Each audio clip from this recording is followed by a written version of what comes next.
Hello there. Did you miss me? I know it's been a while. Work and life got in the way of YouTube, but here we are, finally. I didn't have time to put makeup on, so this is what you're gonna get. Deal with it. I do hang out on a Discord server that I help moderate quite a bit, so I'll put the link in the description if you want to hang. There's a lot of professional composers on there as well who can answer a lot of questions, so join us. Also, I want to use this opportunity to say I am gonna travel to Austria at the beginning of August. I will be giving a Hollywood music workshop about musical storytelling. It's gonna be interactive. I will be there. I'll link to their website where you can sign up if you want to join. And as usual, I'll be putting the MIDI from this video up on Buy Me a Coffee. Also gonna put the link in the description. Anyway, let's get to it. Modulation. It's when you go from one key to another. That's it. That's the definition. Now, when do you modulate? That's kind of up to you. Some traditional classical forms require specific modulation, like the sonata form, for example, but then again, it's the 21st century, so you can do whatever you want. Even composers during late Romanticism went a little crazy and were just modulating all over the place, to the point where sometimes you can't even tell really what key you're in because the tonal center just keeps shifting. Wagner was very known for that. In film, it really depends on the composition style and also kind of on the scene. Personally, I usually try to tie modulations to something that's happening in the picture. So I kind of look for a justification to do modulation. You don't have to, it's up to you, but I just find that otherwise it can draw too much attention to itself. But so it can be a great tool to keep your music interesting or to highlight a specific moment in the movie by shifting the tonal center. Now let's take a look at my favorite ways to modulate. These aren't all the ways that you can modulate. That wouldn't really be possible because there's kind of an infinite amount of possibilities. But you can use this as a primer to learn about this, and then obviously you can dig deeper if you want to know more. All right, so let's take a look at what I've prepared. Here's a music example from John Williams, just a theme. I made a piano transcription of it just to keep it simple, keep it, contained. Let's listen to it.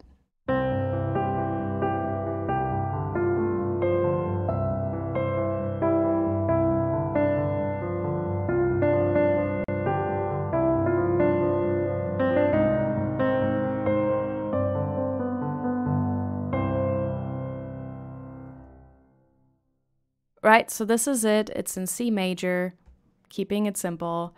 Let's go to the first way I love to modulate. This is my favorite way of doing it. You'll find that in a lot of my compositions. Let's make that a little smaller so we can see it. There we go. This one uses a lingering note to modulate. It's also called common tone modulation. This works best if your melody ends on a different note than it started on. So this melody starts on C and it ends on D, which is great. And then you're gonna use the end of the melody, the last note, as a starting point for the new key. Let me show you what I mean by just playing this back. So this is gonna be where we shift the tonal center.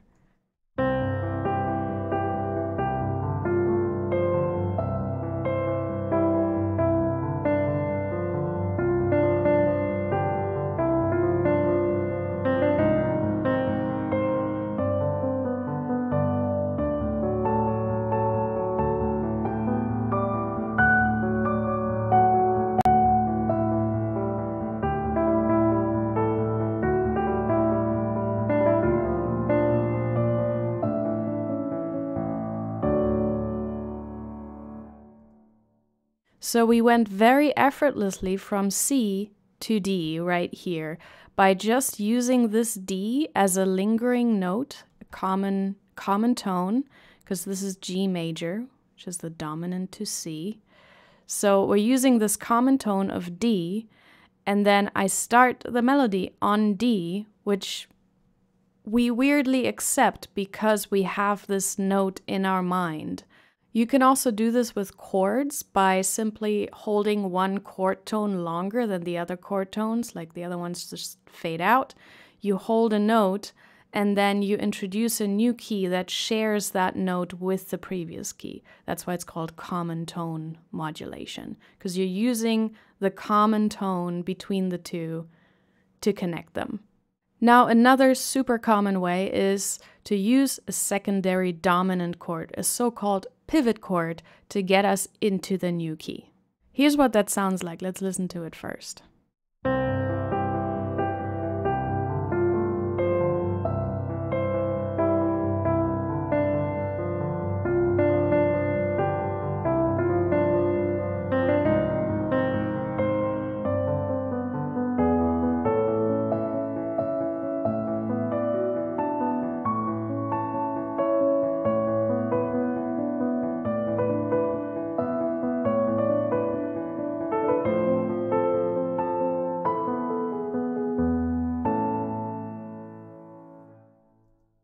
Right, so in this case, we easily went from C to A. Here's the G that we end on, where the melody ends. And then I simply decided, okay, if I want to go to A, the easiest way to get to A is by using the dominant chord to A, which is E major. So you kind of think backwards. You think of the key you want to go to. In this case, I decided it's going to be A. And then you pick the dominant chord to that key, in this case E, and you put it before that so that the dominant chord leads you into that new key. It helps if there's common chord tones as well. Like in this case, we go from G major to E major 7, but they have the B in common and they have the D in common. So it's kind of, it sounds better if, you know, there's common chord tones still between, the shift. The reason why this works is because dominant 7 chords have a tritone in them, and the tritone wants to resolve a very specific way. So in this case, it's the D and the G sharp want to resolve to these two.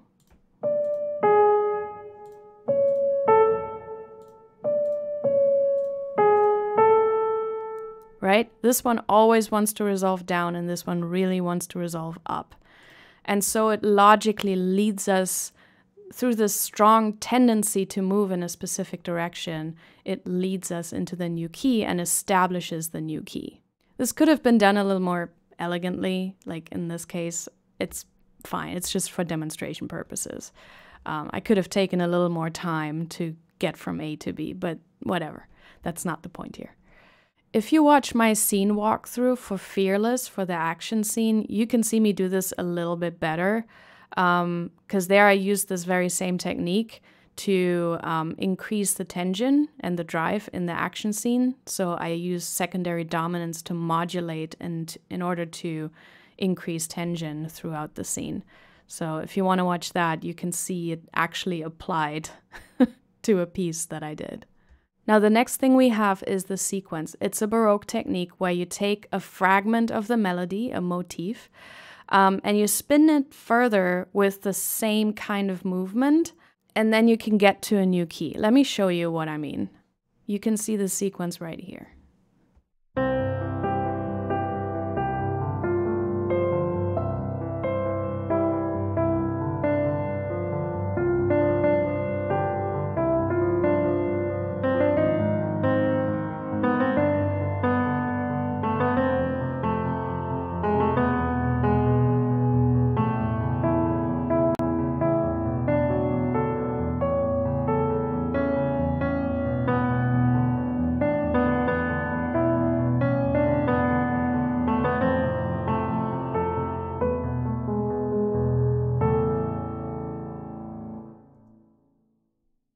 I don't know why I'm getting random pops and clicks, but we'll live with it for now.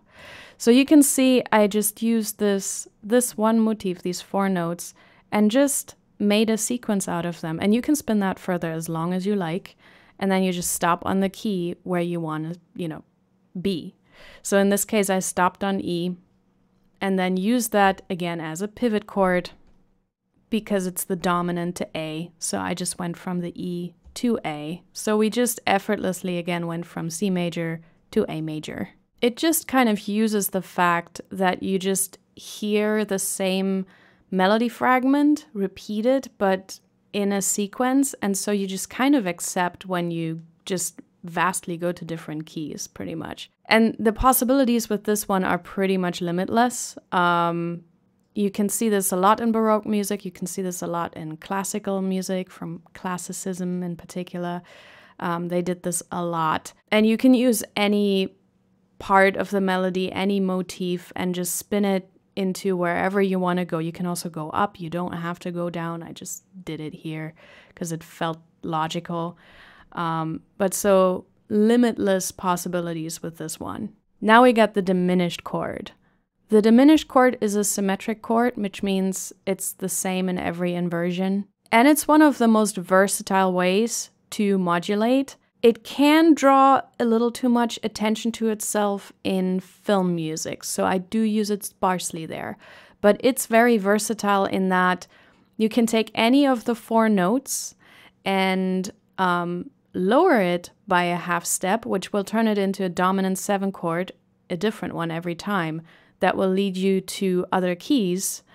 Or you can raise every single of those notes by a half step, which will turn it into a half diminished chord, which can also be used as a pivot chord to go to completely different keys. So you can go to almost any key by using the diminished chord.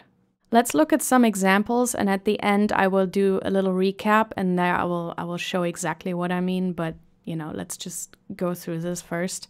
So I'm using a diminished chord right here to get to a different key, from C major to E flat major. Let's listen to it.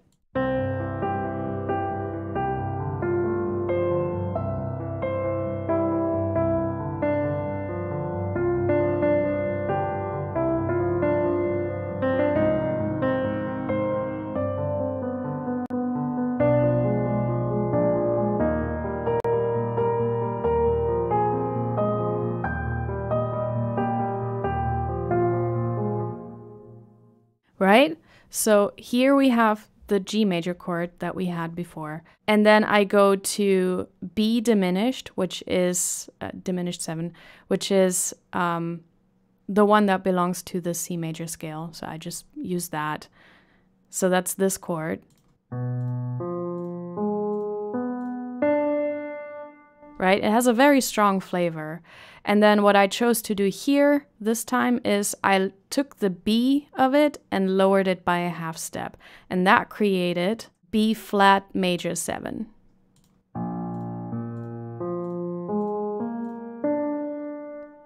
And that wants to resolve into E flat. There you go. That's how you can use it. Now here's an alternate version. Since we have so many options with this, let's listen to this one.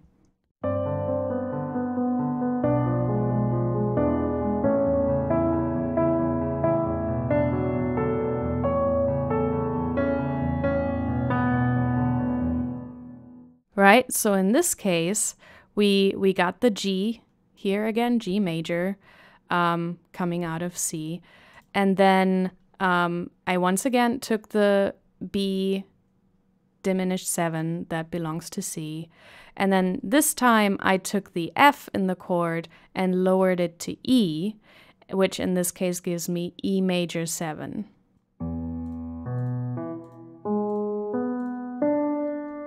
And that chord wants to resolve into A.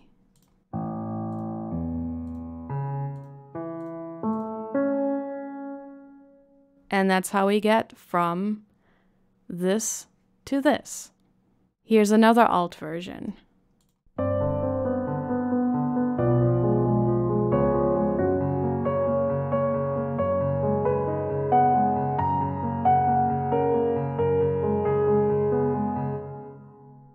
Right, this time we're going from C to a F sharp major or G flat major, however you want to see it.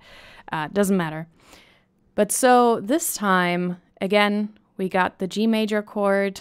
That was the end of the melody originally in C. B diminished 7. And then in this case, I lowered the D to the C sharp. And what that does is we end up with C sharp major 7 or D flat major 7. And that wants to resolve into F sharp major or G flat major. There you go. Now here's another way that I personally like. I don't know how common it is. I don't see it all the time, but I like this. So I just wanted to show this as well. It's where instead of using a dominant 5, I'm turning the 5 of C in this case, so G major, I'm turning that into a minor chord, so G minor in this case, and then I spin a sequence further from there, which gets me into a completely different key.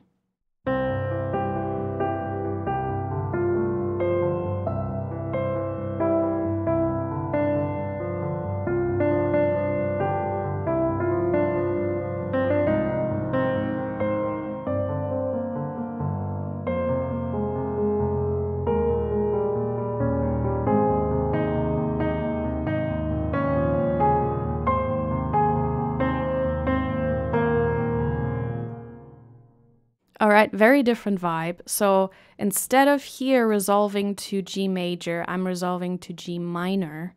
And then I'm using that for this sequence. I decided to end it here, but again, you can spin a sequence further however you like. But again, I took this little motif thingy or this little sustain and just used that to logically spin it further. And then I ended here, which is E flat major 7, first E flat major, then I add a 7 to it to kind of, again, create a pivot chord, a dominant 7, secondary dominant, to the new key, which I decided was going to be A flat major. I didn't have to do that. I could also just have stopped on the E flat major and just, done the melody in E flat major. I actually have the alt version here where I don't turn the E flat major into a 7 chord to go somewhere else, but where I just stay right there.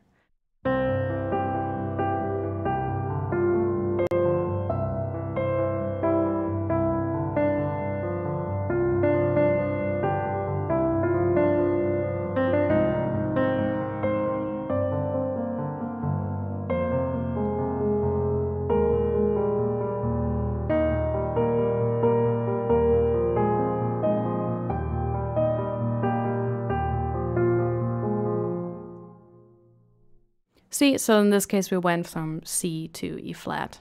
Now, some people are going to say, Anne, why are you not talking about modal interchange? Because that's what this is. I have a whole video scripted out about modal interchange. We're not going to get into that today. But it's coming. Relax. Now, another chord that is often used for modulation is the German 5/6 chord. There's also a French and an Italian 5/6 chord, but we're not going to talk about those today. If you really want to know in detail what these are about and how tonally they are connected and all that stuff, you can Google it. There's plenty of websites dedicated to this stuff. But for practicality's sake, the way I just always remember what it is it's a dominant 7 chord that is a half step above your target tonality. That's the most practical way that I can remember it. Otherwise, it's nice to know the theory behind it, but, it doesn't necessarily contribute to how I write. So I always try to find ways to remember things in a very practical way. The reason it works is it has the same tritone that the dominant 7 chord of that key has.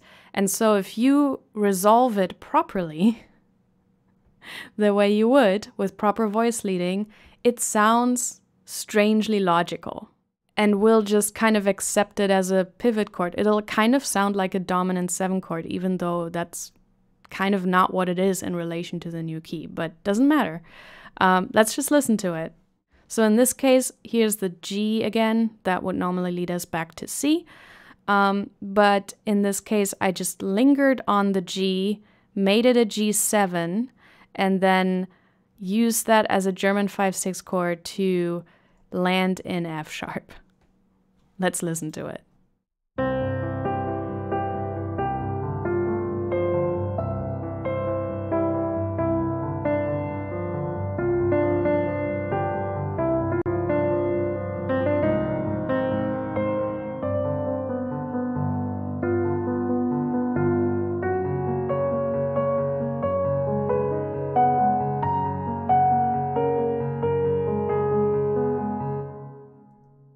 Right? It sounds weirdly logical, even though it's kind of weird, but you have the tritone that wants to resolve, and it just kind of works. So that's just how I remember this chord. And I use it all the time. Sometimes I also use it just instead of dominant 5, just because, you know, just for variation purposes. It's fun. And it's also interesting how some of these really lead us from C to F sharp, which is as far away as you can get from C. I mean, it's the tritone key away from C. If you look at the circle of fifths, it's literally on the opposite side of it. So it's very interesting how with just one chord you can actually get that far away from your original tonal center. Here's an alternate version where from the G major, I go back to the C first, but I turn the C major into a C7 and then use that as a German 5/6 chord to B major. So let's listen to that.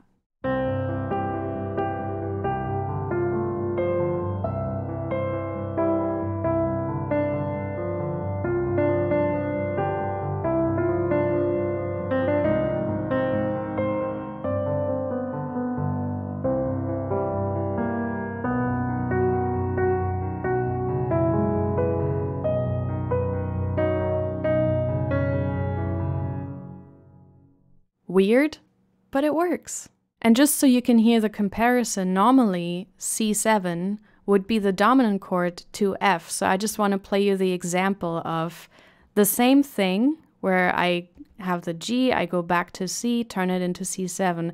But instead of going to B, I go to F, which is what we would normally think where this should go.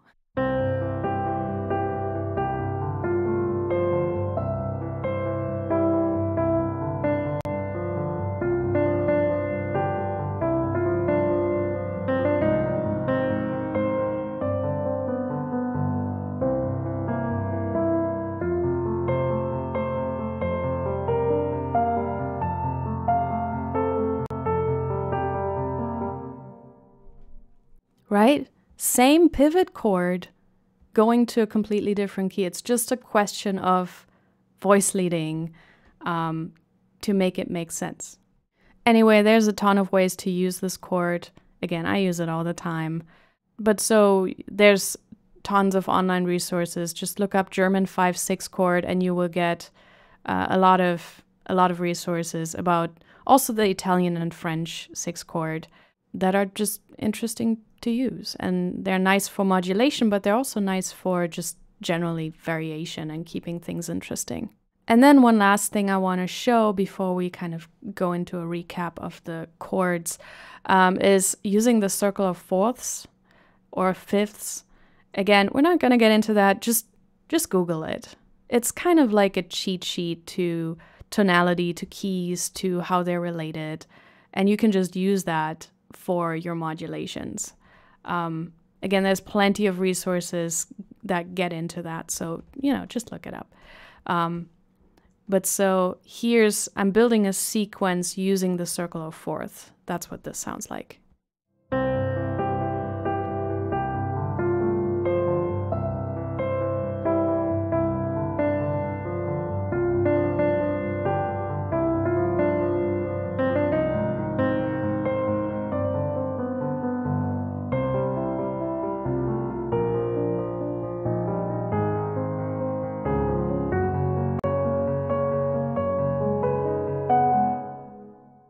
So we went to, again, weirdly F sharp. I don't know why I keep going there.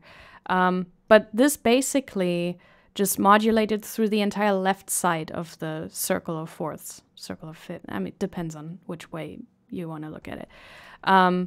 So if you look at it, it goes from C. Let me change the bass notes so it makes more sense.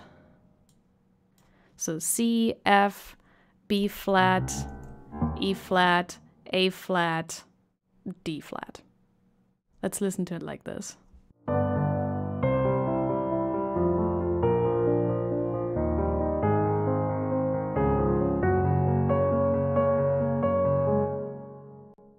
Right, with the bass notes, it kind of sounds like it makes more sense.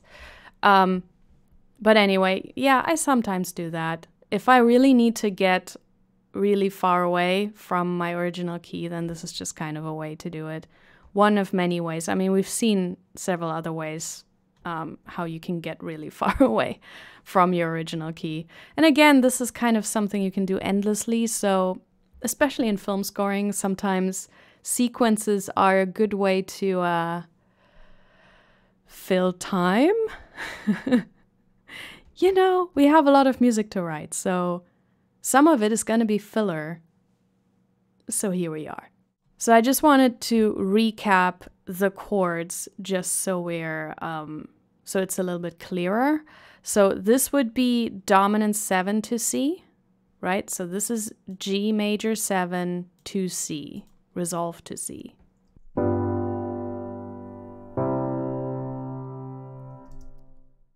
This would be the German 5/6 resolved to C. So D flat major 7, let's call it that. It's not technically and harmonically correct, but don't worry about it.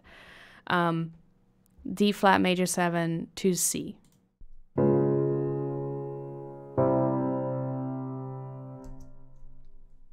And so you can see this shares the same tritone as the G chord, right? The G chord has the tritone here, B, F, resolving down to C and E. This down, this up, and it's the same here, it's just the other way around. So now you have the B on top, still resolving up to the C, and then you have the F resolving down to the E. So it's still the same tritone, and that's kind of why it works. That's the simple explanation of why it works. Some counterpoint people are now going to point out that this creates parallel fifths. Yes, it does, which you're not technically allowed to do in traditional counterpoint voice leading, but this is one of the few times you're actually allowed to do it. Some people actually call these particular fifths, parallel fifths, the Mozart fifths, because he did this a lot. If Mozart does it, we can all do it. It's allowed. I mean, it's the 21st century. Nobody cares about this anyway. But, you know, if you're into traditional counterpoint and you're like, oh, but how do I avoid the fifths? You don't. You just have them and they're allowed and it's fine. And yes, before you get into it, I also have a video in the works about basics of counterpoint. I haven't figured out yet how to make it understandable for everyone yet. So I don't know when that's coming, but it's coming at some point. And then here, I just want to showcase the diminished chords, because it's kind of easier to see them like this than seeing them in the piece. The first 4 are the resolutions going to major chords, and then you can do the same, obviously also going to minor keys, so you can go anywhere. So this is the B diminished every time, and then we can see where that can go. So every time I lower a different note of the chord, which creates a different dominant 7 chord, which goes to a different key.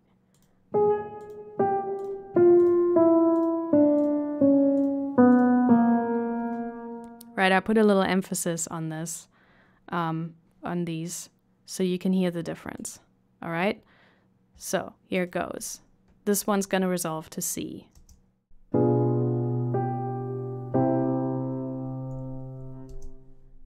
Now, same chord, lowering this note, wants to go to A.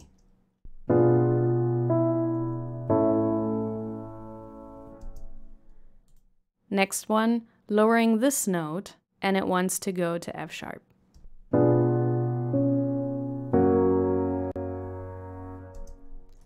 And this one, lowering this note, and it wants to go to E flat.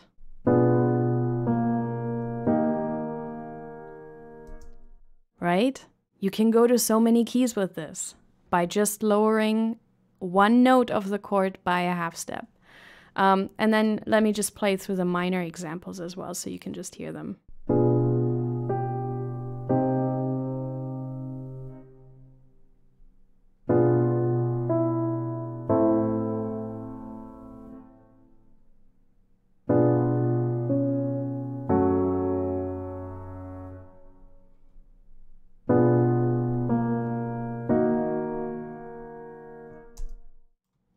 And here we are. Now, some people might point out that there's also obviously this thing where you just go from one key to the next without actually having a pivot chord or anything. I think at conservatory we called this truck driver's gear change because it's just very rapid. A lot of old songs do this a lot as well. ABBA comes to mind, like where they just shift the key up, like in the last turnaround, they will just, we were debating at conservatory whether this is actually modulation, because some people would say that modulation means that there has to be a logical journey from one key to the next. I don't really have an opinion on that. I don't really care, but it's something that you can do. Obviously. So I think I also did that in my Fearless scene walkthrough. There are parts where I literally just shift everything up by, a whole second or by a whole step or a half step or whatever. You can do that. Or if you have median chords as well, I have a video about median chords if you haven't seen that. With median chords, you can also, since they have so many notes in common, you can also actually just kind of go from one to the other. This would kind of fall under common tone modulation, I guess, but it's very easy to go between median chords without needing, excessive modulation. So do with that information what you will. I hope this was helpful. Again, the MIDI for this will be up on Buy Me a Coffee, and I'll see you next time. Go practice.